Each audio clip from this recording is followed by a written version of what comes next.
Bismillahirrahmanirrahim. Class 10th, lecture number 7, Unit 10, Oscillation and Waves. Today we study about the time period T and frequency of simple pendulum.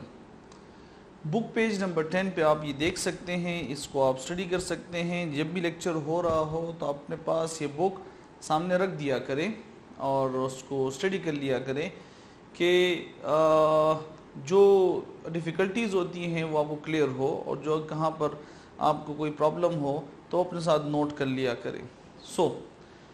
कल जैसे हमने simple pendulum lecture number 6 में study किया, जिसमें हमने उनके तमाम फीचर्स स्टडी किए कि लेंथ है, उसकी डिस्प्लेसमेंट है, वेट है, डाउनवर्ड डायरेक्शन में, अपवर्ड डायरेक्शन में उस वेट के अगेंस्ट टेंशन है, और both are equal, so that's why the mass और the bob attached to the string is suspended, so it oscillate at its mean position but in a curved path.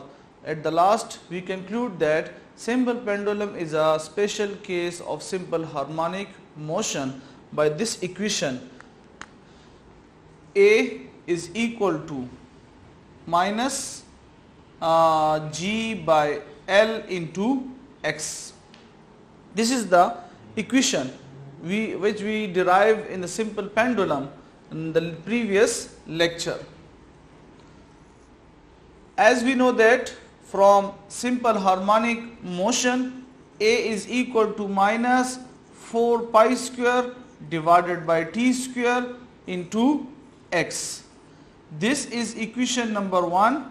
This is equation number 2. हम इस जो topic में हैं हम ये derive करेंगे कि how to calculate the time period, because जो सिंपल पेंडुलम है ये भी आपके पास mean position to extreme point के बीच में से ये ऑसिलेट हो रहा होता है, मोशन कर रहा होता है. तो इसका मतलब ये है कि यहाँ पर भी आपके पास क्या है, टाइम पीरियड है, ड्यूरेशन है बिटवीन 2 पॉइंट्स. सो हम यहाँ पे ये कैलकुलेट करना चाहेंगे कि हम सिंपल पेंडुलम का टाइम पीरियड कैसे कैलकुलेट कर सकें. जैसे हम देख रहे हैं कि हमारे पास दो इक्वेशन है, equation number 1 and equation number 2. Equation number 1 में भी एक्सेलरेशन है, g उसमें कांस्टेंट है, l लेंथ जो फिक्स होता है, लेकिन उसमें एक्सेलरेशन डिपेंड कर रहा है x पर यानी डिस्प्लेसमेंट पर. सेकेंड इक्वेशन में आप देख सकते हैं जो एंगुलर फ्रीक्वेंसी के हवाले से, जो एंगुलर फ्रीक्वेंसी को हमें डिटेल में बताता है, जो acceleration is equal to minus 4 pi square. That's mean कि 4 पाई स्क्वायर कांस्टेंट है, टाइम पीरियड पे डिपेंड है और x यानी डिस्प्लेसमेंट पे डिपेंड करता है. अब यहाँ पर एट द लास्ट हम कुछ कंक्लूजन भी निकालेंगे. तो इन दोनों इक्वेशन को हम कंपेयर करते हैं.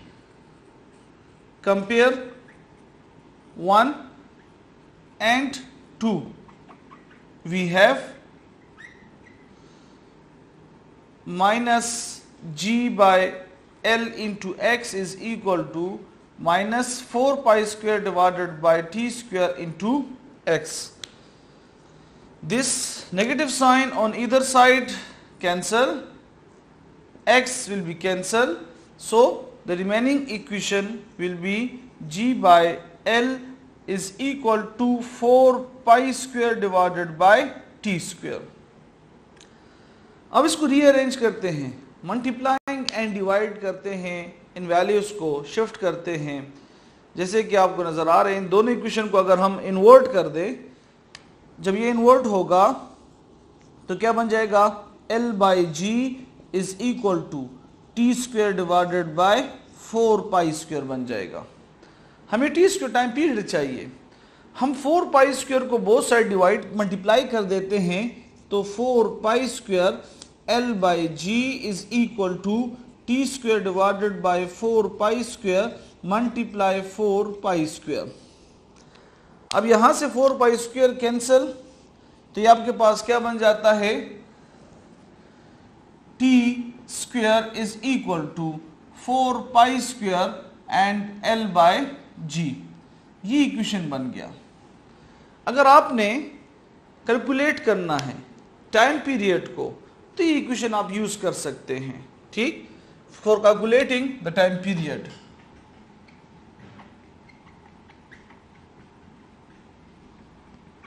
the time period of simple pendulum। हम यहां पर भी देख सकते हैं, ये जो है हमारे पास G is equal to 4 pi square divided by T square multiply L। ये जो इक्वेशन आपको नजर आ रहा है, इस इक्वेशन के थ्रू हम ग्रेविटी, यहां से हम एक्सेलरेशन ड्यू टू ग्रेविटी की वैल्यू फाइंड कर सकते हैं। अगर आपने लेंथ फाइंड करना है, क्या फाइंड करना है, तो लेंथ फाइंड करना है। लेंथ फाइंड करने के लिए आपके पास L is equal to T square divided by 4 pi square multiply G। ये इक्वेशन आप यूज कर सकते हैं to find the length of simple pendulum.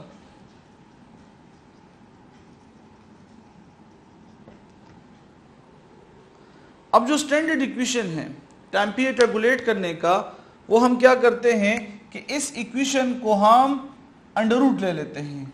Under root T square is equal to under root 4 pi square under root L by G। तो square under root cancel, t is equal to under root 2 pi square, यहां पे इनकी जगह लिख देते हैं 4 pi square की जगह, under root L by G। Square under root cancel, so capital T time period 2 pi under root L by G। ये वो स्टैंडर्ड इक्वेशन है जिससे हम सिंपल पेंडुलम का टाइम पीरियड कैलकुलेट करते हैं। अब हाँ, जैसे हमने बुक के स्टार्ट में टॉपिक में पढ़ा, डिफिनीशन में पढ़ा कि there is relation between time period and frequency. Time period और फ्रीक्वेंसी के बीच में रिलेशन है, वो रिलेशन इनवर्स रिलेशन है कि frequency is equal to 1 by T और t is equal to 1 by f। अब इस टाइम पीरियड वाले इक्वेशन से हम फ्रीक्वेंसी भी कैलकुलेट कर सकते हैं सिंपल पेंडुलम का। कैसे कैलकुलेट करेंगे, हमें पता है कि t is equal to 1 by f है। जब 1 बाई f है तो ये पूरा का पूरा इक्वेशन इन्वर्ट हो जाएगा। तो आप यहां पर लिखते हैं कि t is equal to 1 by f is equal to 2 pi, ये जो इस इक्वेशन से हम कर रहे हैं, under root L by G। अब f को ऊपर लेके आना है तो उसके लिए क्या करते हैं, आप यहां पर लिखते हैं कि f is equal to 1 by 2 pi under root G by L। That is the equation to calculate the frequency of the simple pendulum। इसके थ्रू हम frequency calculate, frequency number of vibration produced in unit time or execute a vibrating body in unit time is known as frequency। It will also calculated from the equation of the time period of simple pendulum, f is equal to 1 by 2 pi under root G by L। Now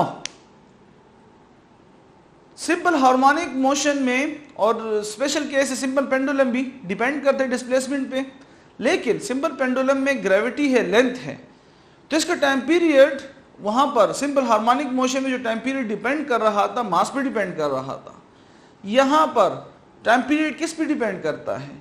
तो यहां पर हम देख सकते हैं कि आपके पास note करने की बात है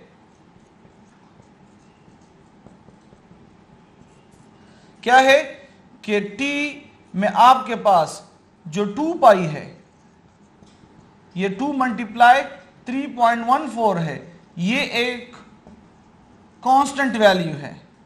g आपके पास क्या है, ये भी कांस्टेंट है, इसकी वैल्यू क्या है 9.8 मीटर पर सेकेंड स्क्वायर है।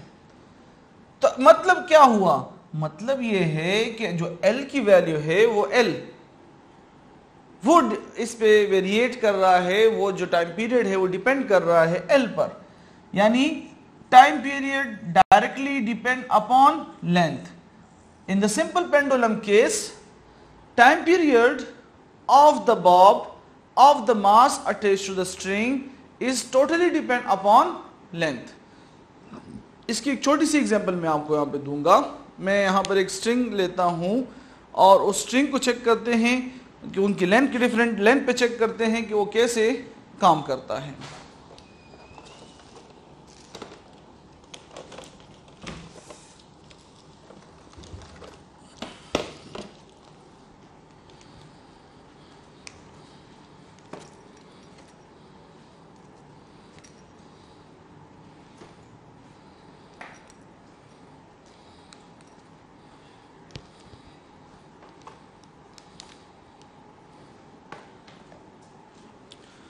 Let's suppose this is a string and string के साथ यहाँ पर हमने कोई मास अटैच किया हुआ है और इसका टाइम पीरियड हम कैलकुलेट करना चाहते हैं।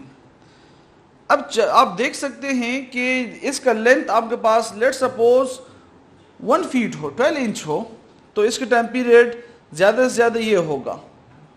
ठीक, टाइम पीरियड मतलब ये 1 साइकिल लेट्स सपोज 1 सेकेंड में कंप्लीट करता है। अब इसका टाइम हम लेंथ बढ़ा देते हैं, तो लेंथ बढ़ने से उसका जो टाइम पीरियड होगा वो ज़्यादा डिस्प्लेसमेंट कवर करेगा, उसकी एम्पलीट्यूड ज़्यादा होगी, जिसकी वजह से वो 1 सेकेंड कंप्लीट करने में लेट्स सपोज 3 सेकेंड लेता हो।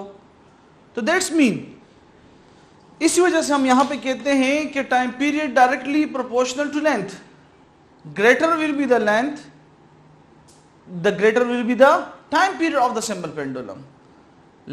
Smaller will be the length, smaller will be the time period of the simple pendulum.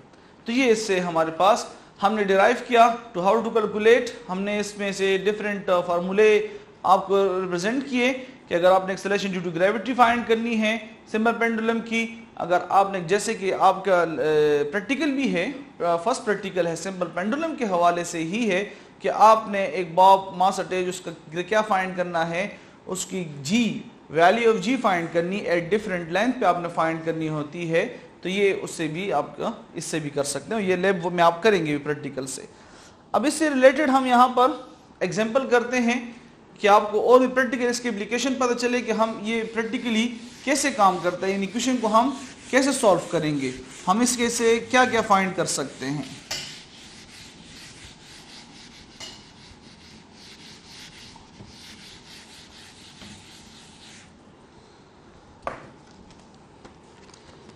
Example 10.5, ये book page number 11।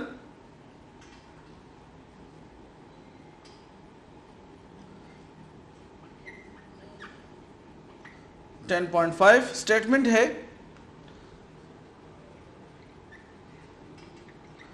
What is the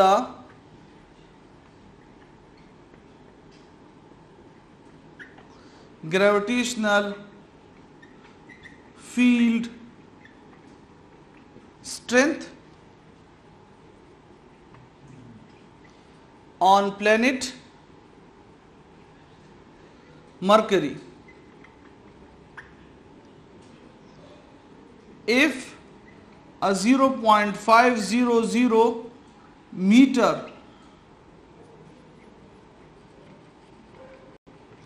pendulum swings with a period of 2.3 seconds. So this is the example. Now through this example we can calculate, we can understand the application of the simple pendulum. So first of all we write the given data which is given in the problem और example. Exam में ये बहुत ज़रूरी है, given data के separately यानी start में ही यानी गिवन डेटा जो सही से लिख ले तो इसके मार्क्स 2 मार्क्स हैं। क्यों? क्योंकि असल जो आपके जो टेक्निकल पॉइंट है वो यही है कि आप गिवन डेटा और फार्मूला आपको पता हो। सोल्यूशन तो आप कहीं से भी प्रिपेयर कर सकते हैं, लेकिन यानी मैं कहने का मतलब ये है कि सोल्यूशन तो इजीली वो डायरेक्टली कहीं से भी हो जाता है कैलकुलेटर के थ्रू, लेकिन असल टेक्निकल चीज़ यही है कि आप उसमें गिवन डेटा निकालते हैं। तो आपके पास यहाँ पर है length of the pendulum, length of pendulum L is equal to 0.5 meter, the time period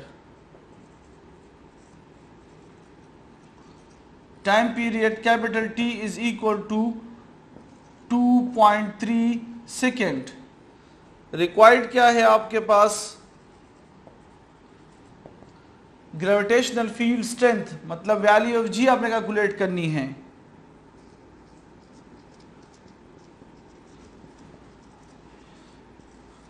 gravitational field strength जी ये आपने कैलकुलेट करनी है।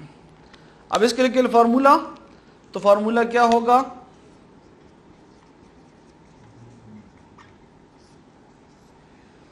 फार्मूला आपके पास है जी की वैल्यू कैलकुलेट करने के लिए T is equal to 2 pi under root L by G, जो मैंने अभी आपको यहाँ पर इक्वेशन भी बताए उसके मुताबिक हम इसको कैलकुलेट करते हैं, यानी आप यहाँ पे स्क्वेयरिंग करें और इसको हम फॉर्मुलेट करेंगे।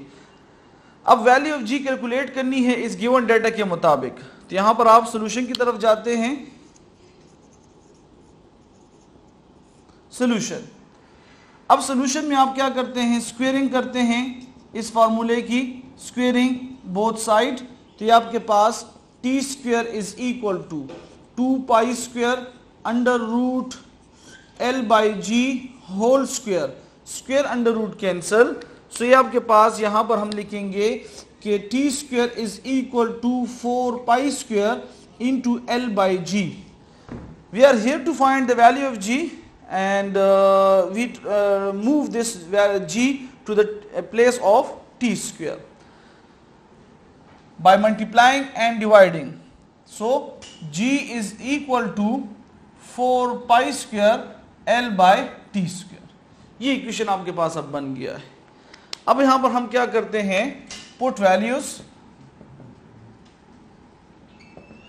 पुट करते हैं। So g is equal to 4 multiply 3.14 square, value of L, length की value 0.5 divided by value of T is 2.3 and square, so G is equal to, अब इसको कैलकुलेट करेंगे तो जाहिर बात है आप अपने मोबाइल या कैलकुलेटर से भी कर सकते हैं और मोबाइल से भी कैलकुलेट कर सकते हैं।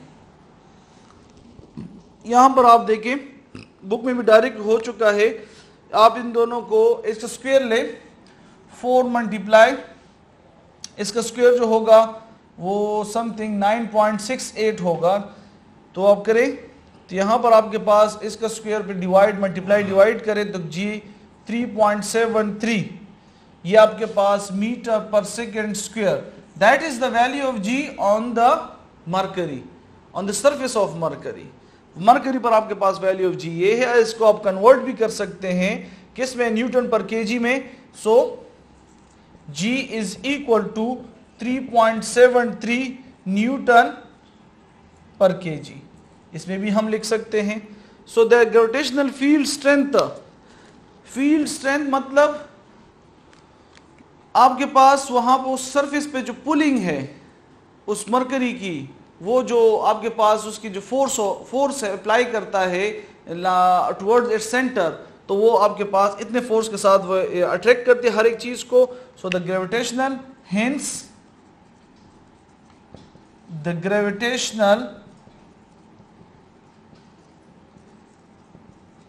Field strength of mercury is 3.73 Newton per kg. That is your required answer, that is your required value from the equation of the simple pendulum. इससे रिलेटेड इसी पेज पर एग्जाम्पल 10.5 से यानी काउंटर्स के साथ असाइनमेंट दिया गया है और आपने ग्रेविटेशनल फील्ड स्ट्रेंथ फाइंड करना है, एट एवरेस्ट पे फाइंड करना है।